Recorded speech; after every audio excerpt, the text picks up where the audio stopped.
चलिए श्रीमती निर्मल रानी जी।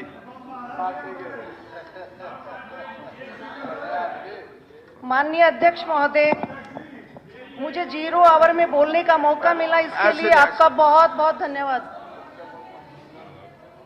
अध्यक्ष महोदय, जिंदगी आसान रहना ये प्रत्येक नागरिक का अधिकार है। भाई आप इसलिए इसे और सुगम बनाना, निकलती है, मैं नहीं बैठता वहां। ये हमारी मोदी सरकार की प्राथमिकता है। अच्छे व्यवहार का कोई आर्थिक मूल्य भले ही ना हो, लेकिन करोड़ों दिलों में जगह, इसकी बहुत ही ताकत होती है।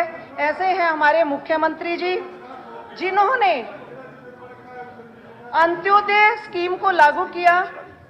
जो 1,80,000 से कम आय वाले परिवार थे, उन्हें आगे लेकर आए, जिन्हें चिरायु कार्ड दिए गए, जिन्हें बीपीएल में जगह दी गई। कहते हैं out of sight out of mind.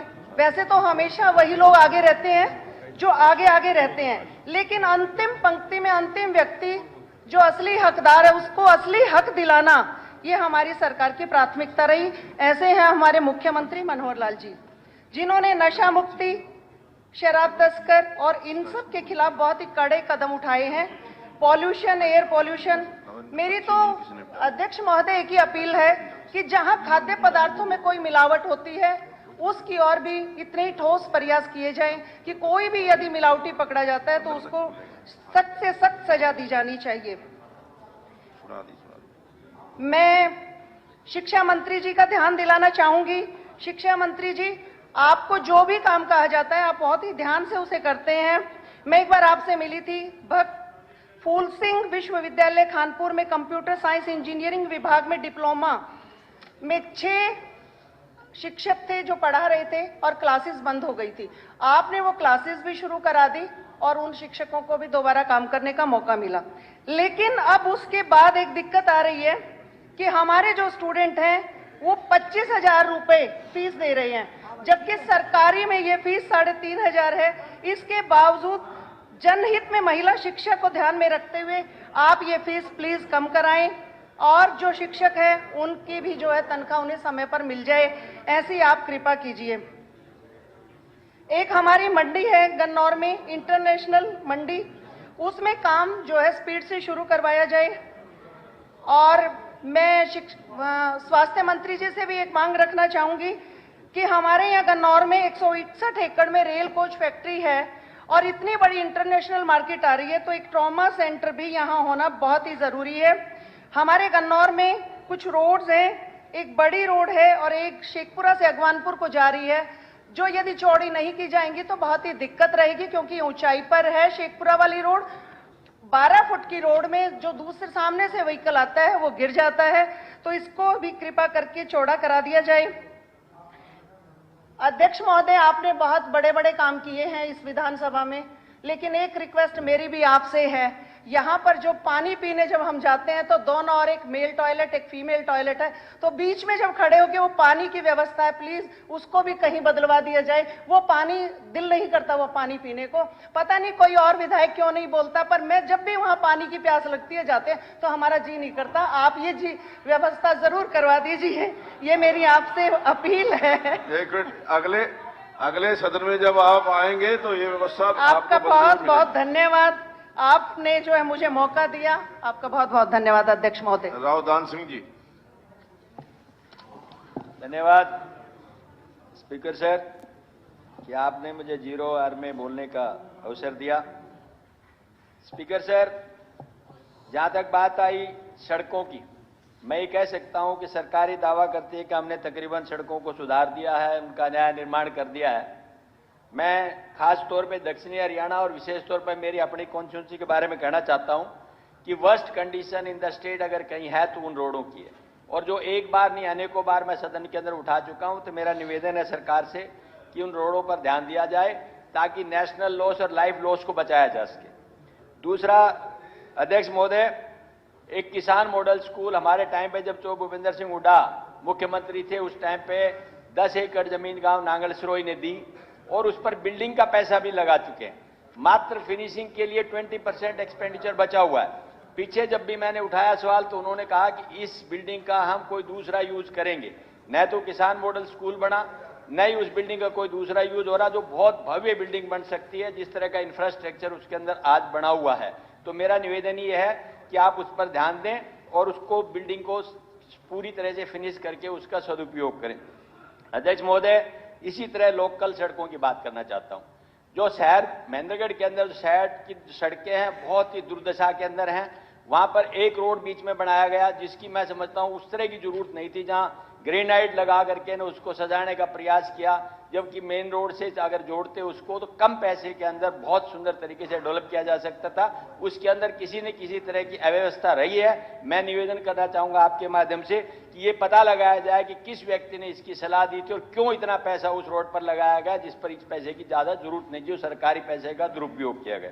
अध्यक्ष महोदय, एक आई हमारे हॉस्पिटल की बात। देखिए, हारी बीमारी किसी से पूछ कर नहीं आती, लेकिन जब कोई आदमी बीमार हो जाता है तो महेंद्रगढ़ हॉस्पिटल में जाते हैं तो ये कहा जाता है कि पुरानी बिल्डिंग को तोड़ के नया बना रहे। नई बिल्डिंग बनी हुई पुराने हमारे टाइम की थी, उसमें न डॉक्टर्स है न मेडिकल फैसिलिटीज है, वहां पर सिर्फ रेफरल हॉस्पिटल बन करके रह गया। कोई भी व्यक्ति आता है तो refer to Hisar, refer to Rohtak, refer to Delhi, refer to Jaipur, ये कहा जाता है। वहां पर इलाज नाम की कोई चीज नहीं है। तो पब्लिक हेल्थ डिपार्टमेंट से खास तौर पर विज साहब यहाँ है नहीं, उनसे मेरा निवेदन है कि उस हॉस्पिटल को जो उन्होंने आज तोड़ रखा है उसको जल्द से जल्द पूरा कराया जाए और वहां पर डॉक्टर्स की व्यवस्था करके अच्छी तरह से मेडिकल फैसिलिटी दी जाए। अध्यक्ष महोदय, एक माननीय मुख्यमंत्री महोदय ने कई बार कहा कि हर विधायक को हम 5 करोड़ रुपए देंगे ताकि वो अपने क्षेत्र के विकास कार्यों में उसका सदुपयोग कर सके। मेरे जिले के अंदर हम 4 विधायक हैं, जिनमें 3 भाजपा के हैं, 1 कांग्रेस से है। उन तीनों को 5 करोड़ रुपए दे दिए गए, मुझे नहीं दिया गया। तो आपका वो सबका साथ सबका विकास जो वादा है, मैं समझता हूं वो इसमें कामयाब नहीं है। इसलिए मेरा निवेदन ये भी है कि सभी विधायकों को दें और इस तरह से पिक एंड चूज आप ना करें। रहा सवाल 25 करोड़ आपने रोडों के लिए घोषणा की है, उनकी लिस्ट हमने दे दी है। हम आपसे निवेदन करना चाहते हैं आपके माध्यम से पीडब्ल्यूडी महकमे से, मार्केटिंग बोर्ड से, जिस भी डिपार्टमेंट के नीचे वो सड़कें आती हैं, उनको सारे विधायकों को सही तरीके से पैसा लगा करके उनके अंदर मदद की जाए ताकि वो रोड वहां पर ठीक तरह से बन सके।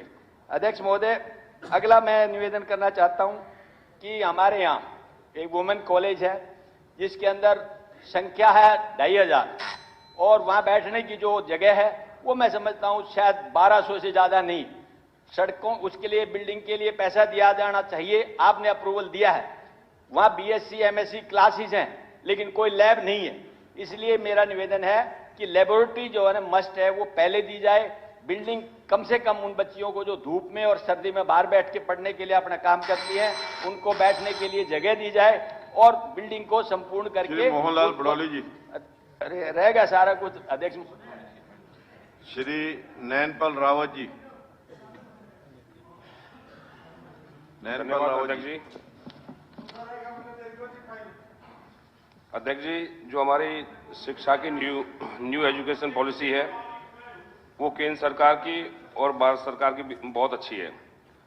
मेरा पृथला विधानसभा क्षेत्र लगभग 4 लाख उसमें परिवार रहते हैं। उसमें एक नवोदय स्कूल की मैंने मांग की थी, वो क्वेश्चन भी मेरा लगा हुआ था कि जवा गांव में एक नवोदय स्कूल बनाया जाए। कुछ स्कूल हमारे शहीदों के नाम पर होने हैं वो, और कुछ स्कूलों का अपग्रेडेशन होना है वो। अध्यक्ष जी, हमारे यहाँ पर ईस्टर्न पेरिफेयर वे में किसानों की जमीन गई थी जिसका लगभग 2-3 साल से मुआवजा नहीं मिला है। 1800 करोड़ रुपए मुआवजा मिलता है। उसमें 25 गांवों के किसान हैं, वो बहुत अपने आप को परेशान महसूस करते हैं। वो मुआवजा उनको दिलवाया जाए।